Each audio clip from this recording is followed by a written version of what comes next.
Primero, túbulo contorneado proximal. Esta primera partecita.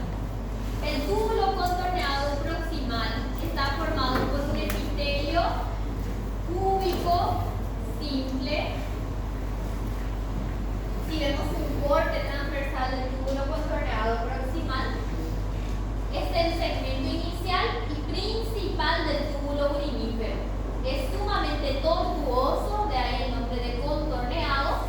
Es el segmento más largo de la nefrona. Posee células cúbicas, de ahí le coloqué que es un epitelio cúbico simple, y citoplasma eosinófilo. ¿Cuál es la función principal? Absorción. Este epitelio que vamos a encontrar dentro de este túbulo tiene microvellosidades. Entonces, una gran parte de componentes que llegan a este túbulo son reabsorbidos y pasan otra vez a la circulación. Posee un borde en cepillo. El borde en cepillo es igual a microvellosidades, ¿verdad? Que se especializan en absorber. Ese borde en cepillo o microvellosidades aumentan 20 veces la superficie de absorción. Posee también una bomba de sodio-potasio, ¿sí? Entonces, ¿qué es lo que pasa aquí? Gran parte de los componentes que estaban en su luz, esto sería un corte transversal de ese túbulo, ¿verdad?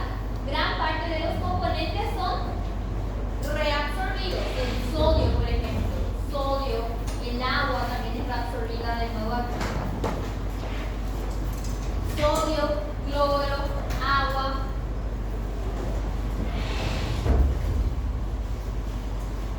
Ahí tenemos algunas láminas de cómo reconocer en la parte práctica, solamente que como no entra ya no vamos a destinar tanto tiempo a eso.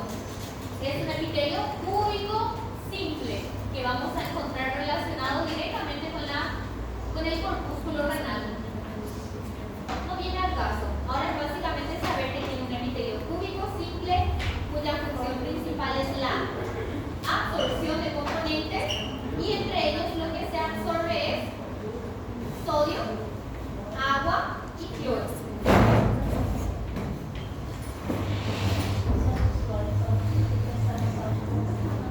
Exactamente. Bueno, entonces túbulo contorneado proximal. Luego viene el asa de Henle, ¿sí? El asa de Henle está formado por este segmento, este primer segmento que es un poco más grueso. Voy a dibujarles para que entiendan. Y acá queda más delgado. El asa de Henle es todo esto, es una ausa, como pueden ver aquí.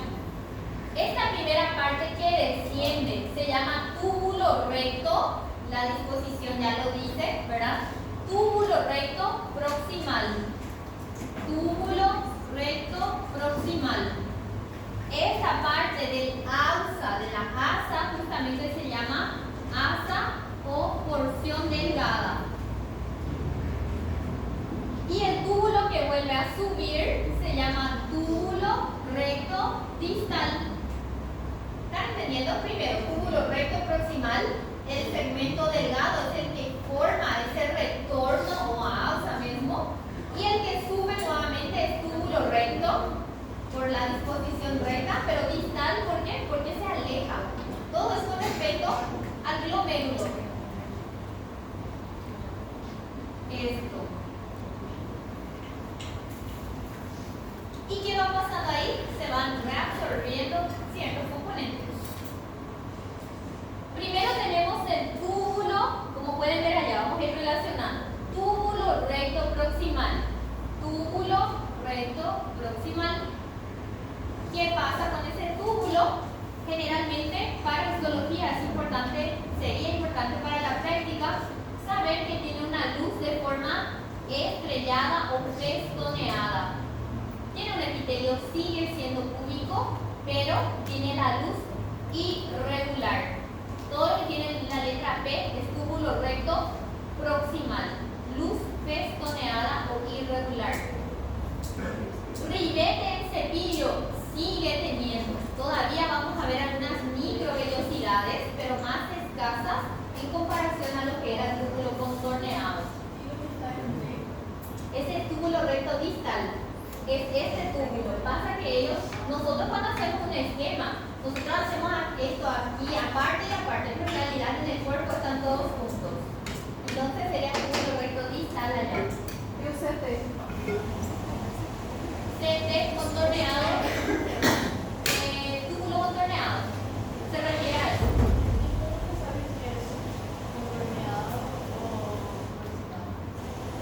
¿Contorneado proximal o distal? No. Es que hay contorneado.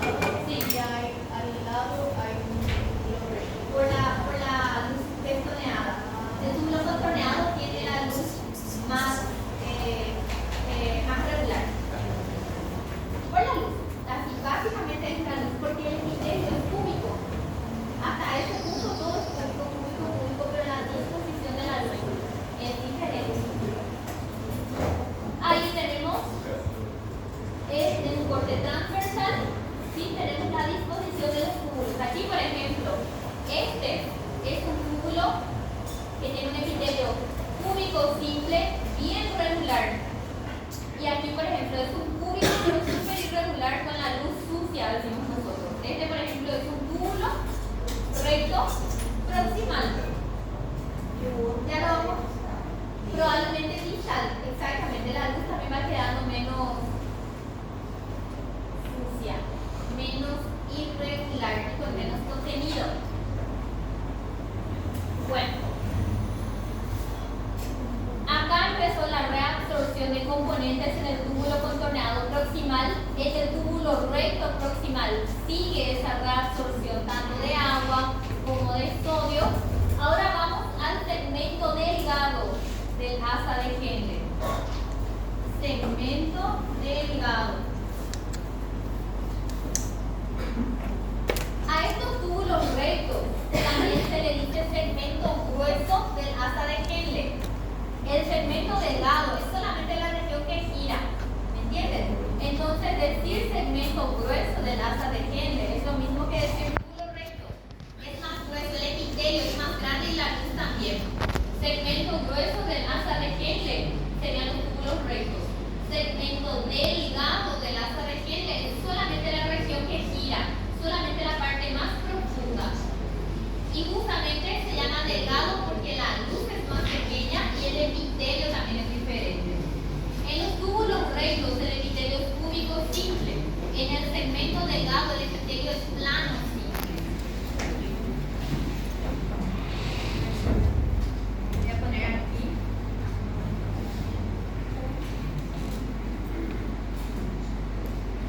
¿Qué pasa en el segmento delgado del asa de Henle? Nosotros estamos ¿dónde? Acá. Segmento delgado del asa de Henle. Si nosotros hacemos un corte a este nivel, vamos a ver esto. Primero, el epitelio es totalmente diferente a lo que era el anterior. El anterior era epitelio cúbico simple. Daba para ver núcleo, citoplasma. ¿Y qué pasa aquí? Es un epitelio plano simple, ¿sí? Primero, la diferencia sería el epitelio plano simple. ¿Qué pasa ahí? Nosotros tenemos la rama delgada o el segmento delgado, descendente y ascendente. Aquí viene filtrado, viene por la parte descendente, gira y va en la ascendente. Aquí tiene una función y aquí subiendo tiene otra. En la rama descendente, como pueden ver, es muy permeable al agua. ¿Qué quiere decir? Que aquí nuestro cuerpo de nuevo reabsorbe todo el agua que puede reabsorber a ese nivel. ¿Me entienden? Para no eliminar una cantidad excesiva del agua, nuestro cuerpo recupera en gran parte de nuevo todo el agua que pueda en este segmento descendente. Por eso dice que es muy permeable al agua y mucho menos absoluto. Entonces el agua se reabsorbe a ese nivel. Y la rama delgada ascendente, muy permeable a cloruro de sodio y transportadores, y es impermeable al agua. O sea que nuestro cuerpo tiene la oportunidad de volver a reabsorber líquido, es decir, agua, desde el túbulo contorneado distal, túbulo recto proximal y segmento delgado descendente del asa de Henle. Hasta ahí nuestro cuerpo vuelve a recuperar líquidos. A partir del segmento ascendente del asa de Henle, el agua ya no se reabsorbe. Todo el líquido que está ahí ya hace parte de la orina. Entonces aquí ya es impermeable al agua, ya no se va a reabsorber y es permeable al cloruro de sodio. ¿Qué más aquí? Esto, por ejemplo, el agua que puede de alguna manera salir de esta luz es el segmento descendente del asa de Henle. Esto es interesante, tal vez ahora para esto prácticamente nada, pero para farmacología y demás, por eso cada fármaco actúa a un nivel o a un grupo de túbulos en específico, por ejemplo, para de alguna manera hacer con que el cuerpo o degrade rápido o reabsorba. Entonces siempre a nivel de esos túbulos se va trabajando.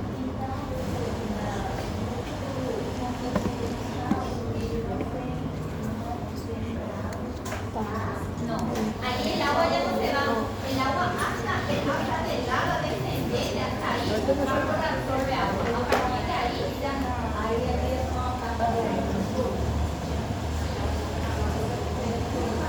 sí, ahí van a ser solutos, ya no va a ser líquido.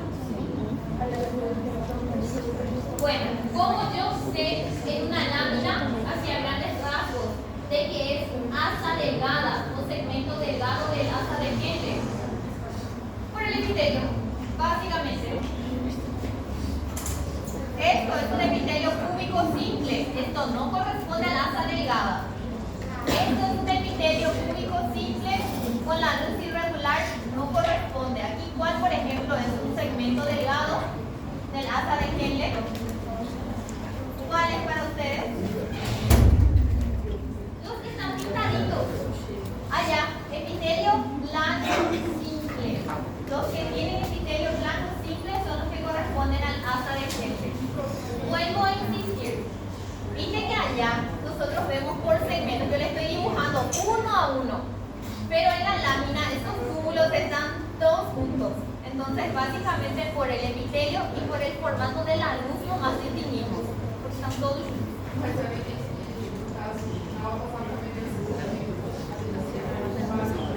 Cúbico bajo, sí, pero ya no es cúbico bajo y plano. Yo asumo como plano directamente para no entrar en confusión. Es que cuando un epitelio termina y el otro empieza, siempre hay una zona de transición. Pero nosotros no vamos a preguntar esa zona de transición para que no haya conflicto. Sería el epitelio que mejor le define. Eso es así, porque cuando termina y empieza otro, siempre hay una alteración en la forma. Bueno, plano simple. Asa de Henle es plano simple. Luces relativamente grandes, sí, porque el epitelio es pequeño. Y vamos a encontrar gran parte de ellos en la médula. ¿Sí? Es que esa asa de Henle, como es una región baja y profunda, ya alcanza médula. ¿Me entiendes? Los glomérulos, esto está en la corteza, pero asa de Henle ya está en la parte más profunda y puede llegar a médula. ¿Entiendes?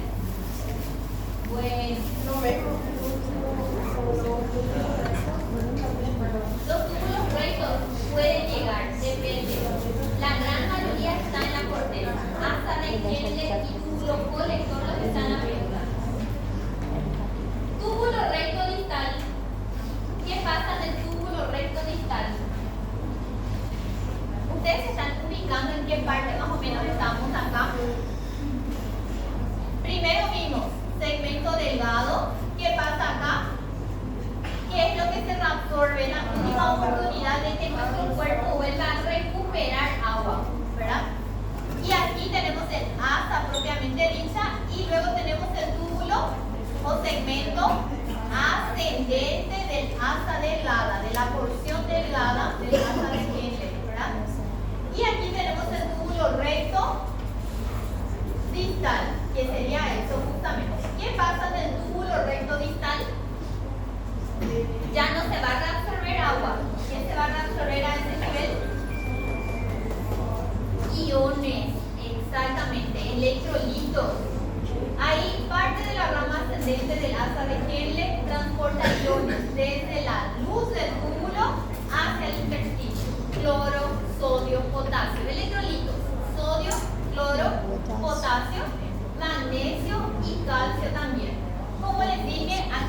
hay movimiento de agua. El líquido que está dentro del túbulo ya es el líquido que va a permanecer en la orina. Mácula densa es una estructura que vamos a encontrar a este nivel y les voy a explicar para qué va a servir en un momento.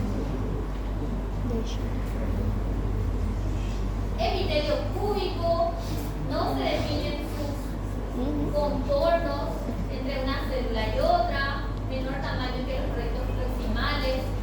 No les voy a yo preguntar cómo lo van a ver en la práctica. No voy a ser demasiado explícita en la parte histológica pura. Quiero que sepan también la función. ¿Está bien? Bueno, túbulo contorneado distal. Túbulo contorneado distal. ¿Qué va a pasar aquí? Primero, ¿por qué dice eso? Es impermeable al agua. Y ya no voy a absorber nada de agua para mi cuerpo. ¿Sí? A nivel de este túbulo contorneado, justamente, ¿sí? Se van a absorber electrolitos, pero hay uno que principalmente vamos a conseguir a ese nivel, que es el calcio. El calcio es muy importante para nuestro cuerpo, para varias funciones. Entonces, nuestro cuerpo trata de reabsorber el calcio que tenía que estar siendo eliminado, pero en lo posible vuelve a recuperar a nivel del túbulo contorneado distal. Se reabsorbe el calcio mediado por la hormona paratiroidea. La hormona paratiroidea, que es la que de alguna manera actúa para poder reabsorber el calcio. En la parte práctica se compara que el túbulo contorneado distal tiene menor tamaño, se halla en la corteza también, así como es proximal, están en el mismo nivel, entonces en la corteza del riñón. La luz es redondeada y tiene una superficie lisa, porque el contorneado proximal tiene la luz sucia, por así decirlo, y tiene núcleos apicales. Bueno, insistir, no les voy a poder insistir mucho con esto en la prueba porque no van a tener práctica. Bueno, atiendan un ratito. Vamos terminando ya esta parte. Glomérulo, cápsula, sistema de túbulos. Túbulo contorneado proximal. ¿Qué pasa en el túbulo contorneado proximal? Es la región, es el segmento más extenso y se encarga de reabsorber. Inclusive tiene microvelocidades. Ribete en cepillo dice que serían microvelocidades. ¿Qué se reabsorbe a nivel del túbulo contorneado proximal? Agua primero. Ustedes tienen que saber que el equilibrio de líquidos es muy importante. Los riñones colaboran para eso. Entonces, agua, sodio y cloro. Luego, ¿qué tenemos? Bueno, acá quiero que me entiendan. El asa de Henle es todo esto. Es todo esto. Pero esta asa de Henle se divide otra vez en un segmento grueso y en un segmento delgado o fino. El segmento grueso también se llama túbulo recto. ¿Entiendes? El primer segmento grueso que baja se llama túbulo recto proximal. Luego viene la porción delgada del asa y el que vuelve a subir de nuevo es túbulo recto, pero distal. Por eso también se llama asa gruesa de Henle. Los túbulos rectos también se denominan asa gruesa. Y la parte más profunda se llama asa o segmento delgado. La primera diferencia entre los dos es que el túbulo recto o el asa gruesa tiene epitelio cúbico simple y el asa delgada tiene epitelio plano. Ahora, con respecto a función, ¿qué hace el túbulo recto proximal? ¿Qué conseguimos ahí? Continuamos reabsorbiendo agua, ¿verdad? Y ciertos electrolitos. ¿Qué pasa en el asa delgada, en la porción delgada del asa de Henle? El segmento descendente es un epitelio plano simple. Todavía se puede reabsorber un poco, pero a partir de la ascendente el agua ya deja de ser reabsorbida y ya se reabsorben electrolitos. El túbulo recto distal también, y en el contorneado distal, que reabsorbemos principalmente calcio. Perfecto. que el filtrado pasa por todo este sistema de túbulos, va a desembocar en el sistema colector. En el túbulo colector, ese túbulo colector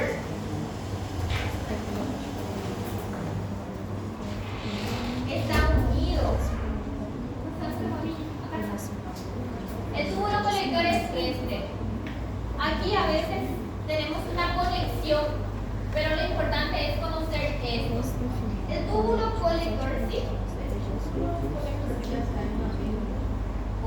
Tenemos una porción en la corteza, porque dice que al recibir las nefronas, o sea que los glomérulos están a nivel de corteza, ellos van agarrando de la corteza, tienen un segmento en la corteza y tienen otro segmento en la médula, atraviesan ambos. ¿Hay diferencia entre la porción y la mitad? Las células van quedando más altas nomás, pero siempre son cilíndricas. Aquí, por ejemplo, en el túbulo colector, el epitelio es cilíndrico simple, ¿sí? La luz es más amplia y el epitelio es cilíndrico simple. ¿Cabe medular? Sí. Lo que pasa aquí es que a medida que va llegando a la médula va quedando más alto. Las células quedan más altas, pero siguen siendo cilíndricas. Siempre va a ser columnar.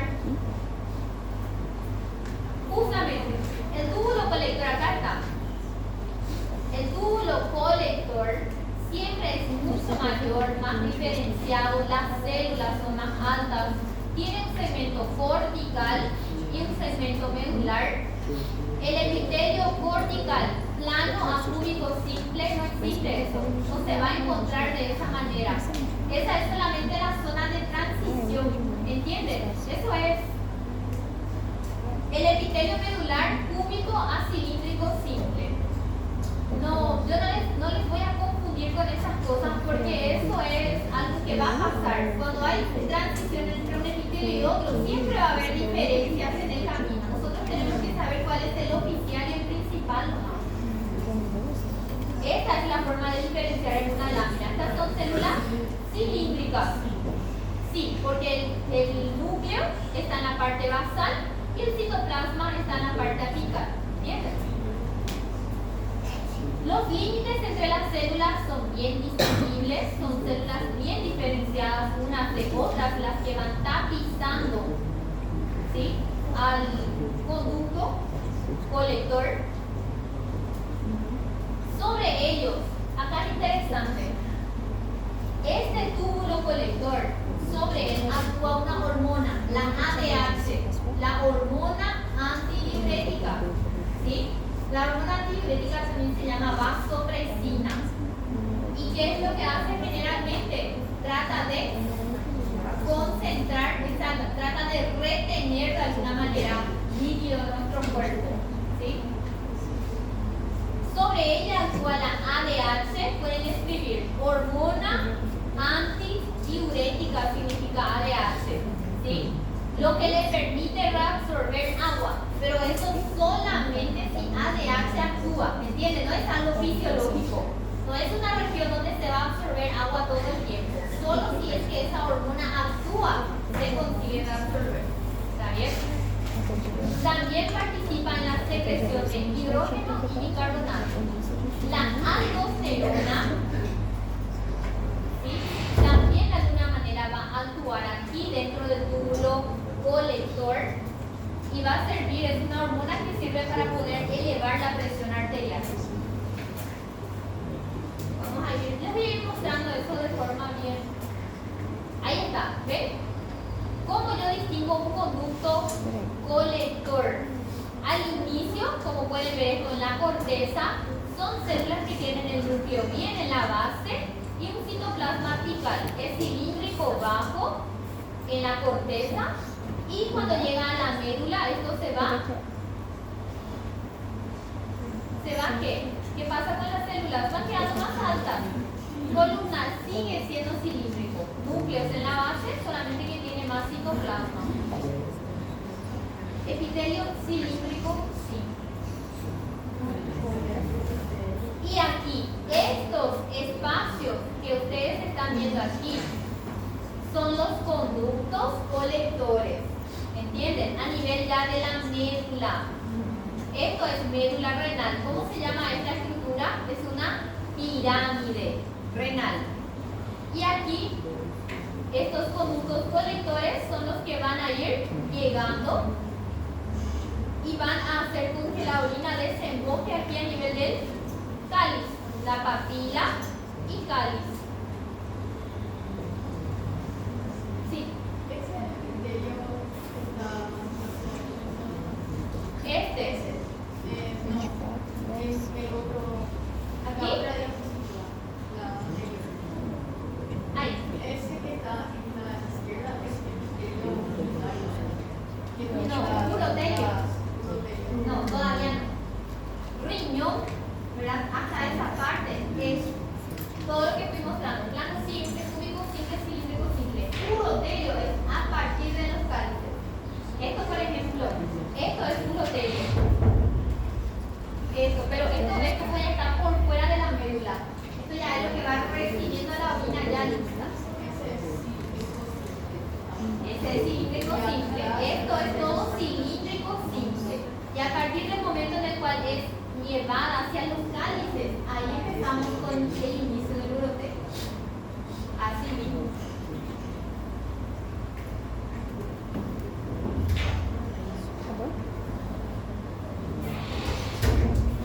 Bueno,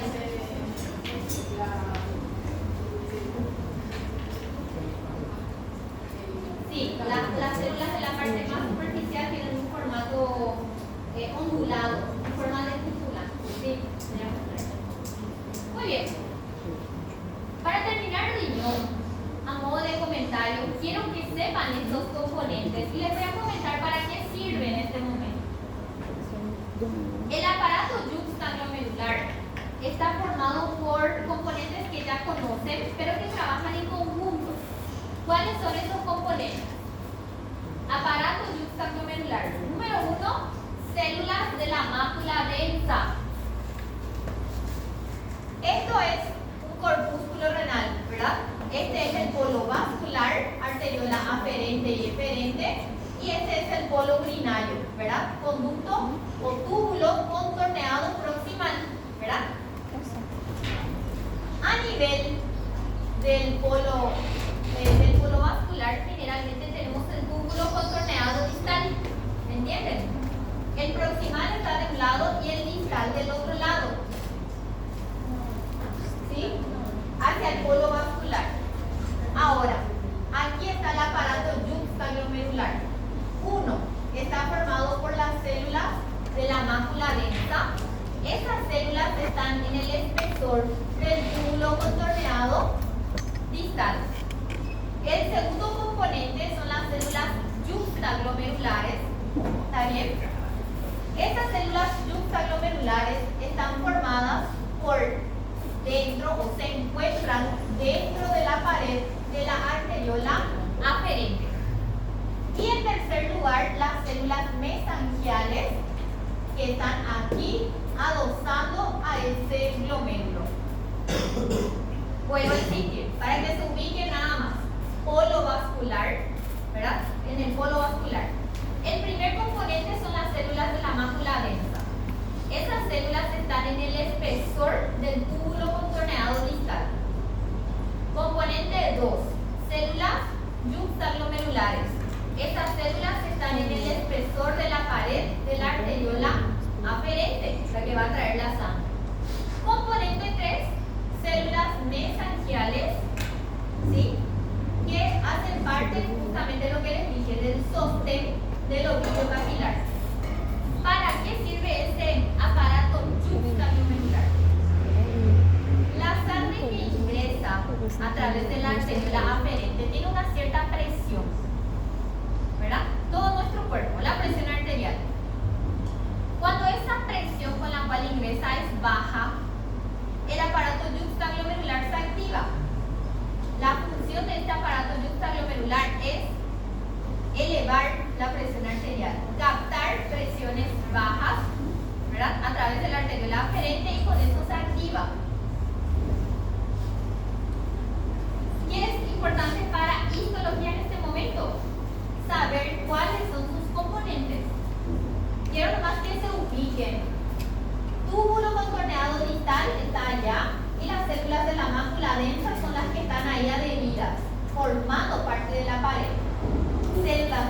juxtaglomerulares aquí en la pared de la arteriola aferente y las células mesangiales extraglomerulares. Están juntos, ¿sí?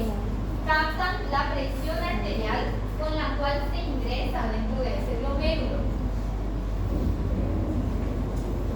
¿Para qué sirve? Para regular la presión arterial. Miren un poco acá. Esto sería un esquema del túbulo contorneado distal. Estas son las células de la mácula densa. Este es un esquema de la arteriola aferente y de las células juxtaglomerulares y las células mesangiales. Vamos a suponer que aquí tenemos una presión baja. Vamos a suponer que se detecta de que hay una presión baja. Eso hace con que esto se active, ¿sí? Con que este aparato juxtaglomerular se active. Aquí, por ejemplo, dice flujo sanguíneo renal disminuido. Si disminuye el flujo, disminuye la presión. Entonces, ¿cómo hace esto para que la presión suba? Activa una cascada llamada cascada o sistema renina, angiotensina, aldosterona. No sé si ya llegaron a escuchar. Yo no les voy a insistir con eso. No es para histología necesariamente, pero entiendan un poquitito.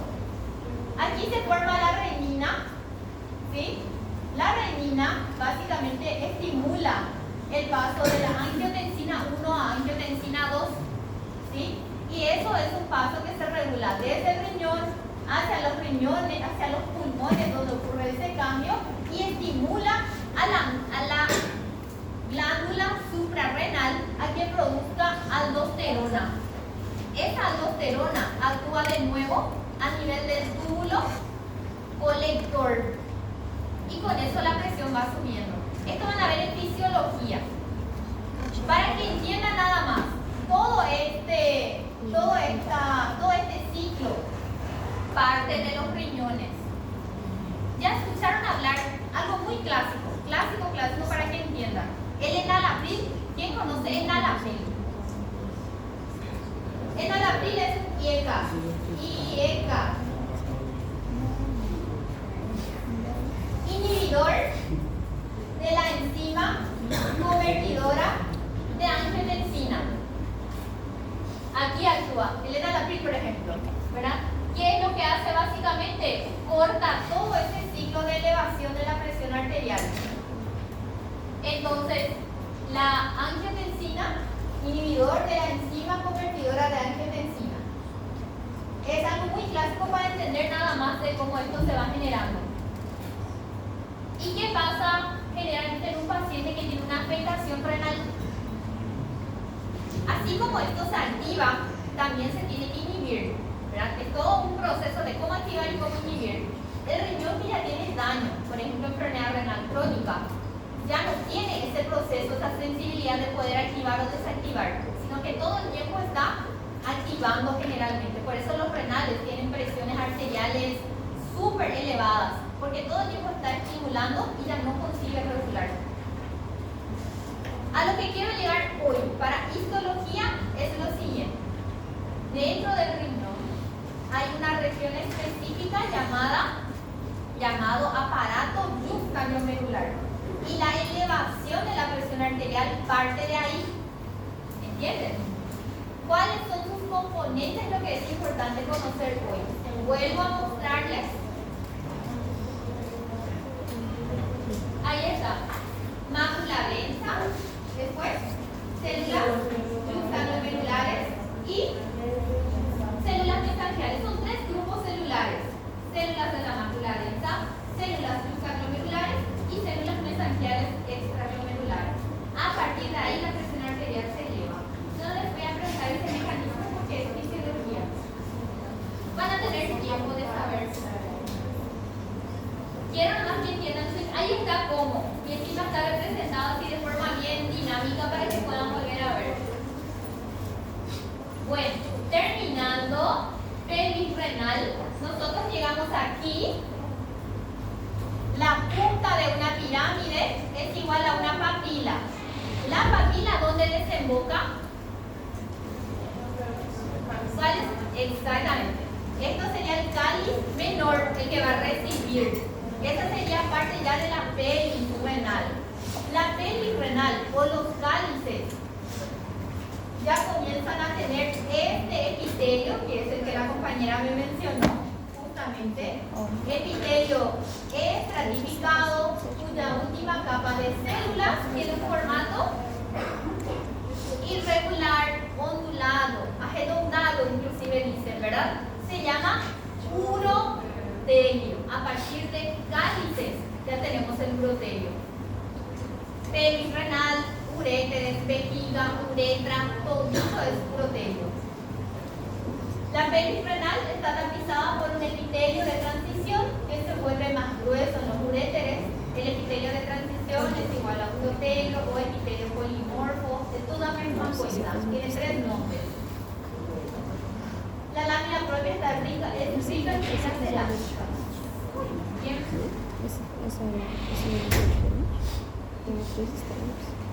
Terminamos riñones y solamente vamos a comparar con los uréteres y la vejiga.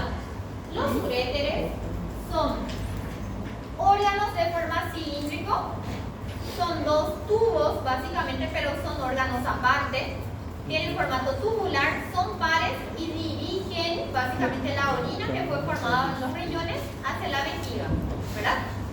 Ahora, histológicamente, ¿cómo vamos a poder distinguir al uréter?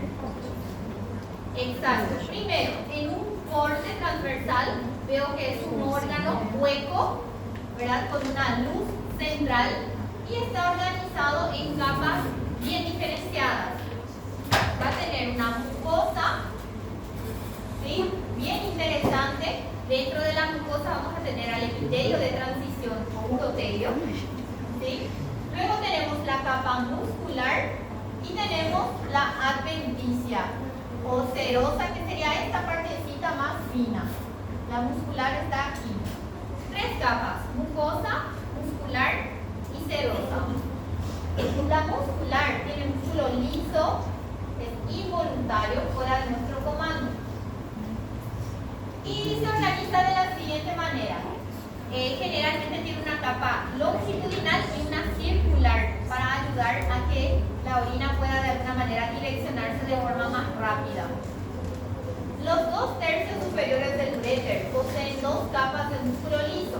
Sería la interna longitudinal y una externa circular para ayudar a que el líquido, la orina, se propulse hacia abajo. Esto lo van a ver lastimosamente en la práctica. Y luego tenemos a la vejiga. Vejiga. La vejiga es un órgano único, impar, que generalmente vemos también con una luz allá en la superficie, pero nunca vamos a ver de forma completa. El uréter es así. Vamos a ver en una lámina el uréter completo. La vejiga es mucho mayor, entonces generalmente vemos solamente por segmentos. En la vejiga también vamos a tener una mucosa, capa mucosa que tiene epitelio de transición o urotelio. Ahí no cambia demasiado. Pero se distingue básicamente del uréter porque la capa muscular es mucho más evidente. Es también músculo liso, solamente que aquí no tenemos capas diferenciadas. No hay una capa longitudinal y una circular, sino que están todas entrecruzadas, ¿sí? Inclusive se llama, el músculo enanato se llama músculo detrusor, ¿verdad? Músculo detrusor de la vejiga. Esta musculatura es bien gruesa y está toda entrecruzada para poder sostener o mantener la cantidad de orina que tiene que mantener la vejiga. La vejiga dice reservorio de orina. La pared vesical está formada por músculo liso. Ahí justamente dice llamado también músculo detrusor. También va a tener una cierta serosa que no es muy evidente.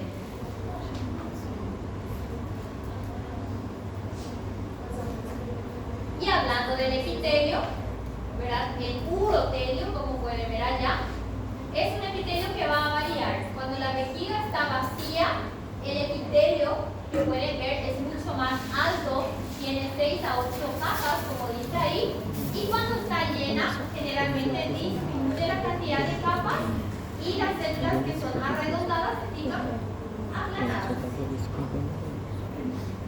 Eso es solamente comparar y tiene más validación en la práctica. Bueno, ahí termina la parte del renal y ahí justamente quiero que entiendan cuál es el alma del sistema urinario, riñones. Y dentro de riñones, vamos a hacer un repaso. Dentro de riñones tienen que saber cuáles son los componentes de la nefrona. ¿Cuáles son? ¿Cuáles son? ¿Cómo se llama esto? Corpúsculo renal más el sistema de túbulos. ¿Hasta dónde es la nefrona? ¿Hasta dónde? Hasta el túbulo contorneado distal. Cuando yo le incluyo a la nefrona al túbulo colector, ¿cómo se llama eso? Túbulo urinífero. ¿Qué hace el túbulo colector? ¿Qué hace el túbulo? No me rayes. ¿Qué pasa? Va colectando, va recibiendo toda la producción de las miles de nefronas que tenemos. Bueno, tenemos túbulo colector a nivel de corteza, tenemos a nivel de médula. Tengan en cuenta esto también, de nuevo, el corpúsculo renal, sepan cuáles son los componentes de la barrera de filtración glomerular, ¿sí? Otra cosa interesante también acá, componentes del aparato juxtaglomerular que vimos hace un rato, también es interesante saber. Y así, de forma más grande ahora. Esto no sé si va a valer la pena ahora, les voy a ir mostrando de forma más. Esto es una lámina de la corteza porque tiene corpúsculos renales, comparando con la médula que solamente tiene túbulos. De nuevo, aquí tenemos un corpúsculo renal, este es el polo vascular, acá hay una arteriola, arterioplano simple, y polo urinario directamente al túbulo contorneado. La secuencia de túbulos, quiero que manejen. ¿Qué viene primero? ¿Qué le sigue? Y así. Sepan la secuencia, hagan su propio dibujo de esto. ¿Está bien? ¿Puedes citar en lista cuáles son los componentes de la barrera de filtración? ¿Sí? Bueno. Ahora sí. ¿Ven? Sí. No es que ya. No pensé que me preguntaste en el examen si se puede. Tu cosita medio. Tu boca. Sí. Voy a colocar corteza, médula. Esto es más para la práctica, no le voy a insistir mucho con esto. Esta es la diferenciación de los túbulos dentro de lo que es la médula. No voy a preguntar dentro de lo que es el riñón, no voy a preguntar en la teoría eso. Polo urinario. Este es el túbulo contorneado proximal porque tiene la luz bien sucia. Componentes de la barrera de filtración, justamente, que es lo que se puede ver, pero les voy a mostrar para la teoría. Que ya terminamos, no sé, si es que van a tener. Tienen el que tiene ese epitelio cilíndrico bien especializado, bien lindo. Colector, es el túbulo colector.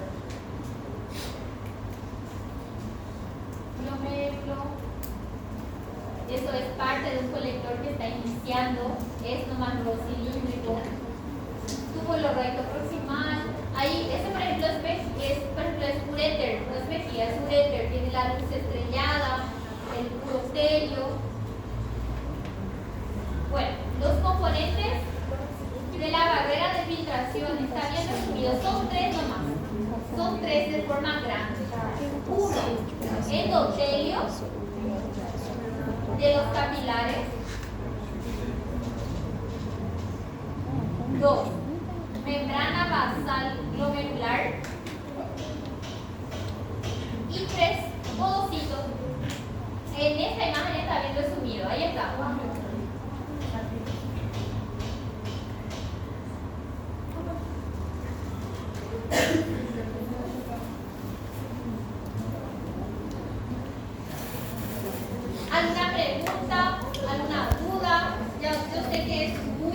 sexo. Pero trato de direccionar hacia histología. Tengo mucho esa palabra, pero van a ir viendo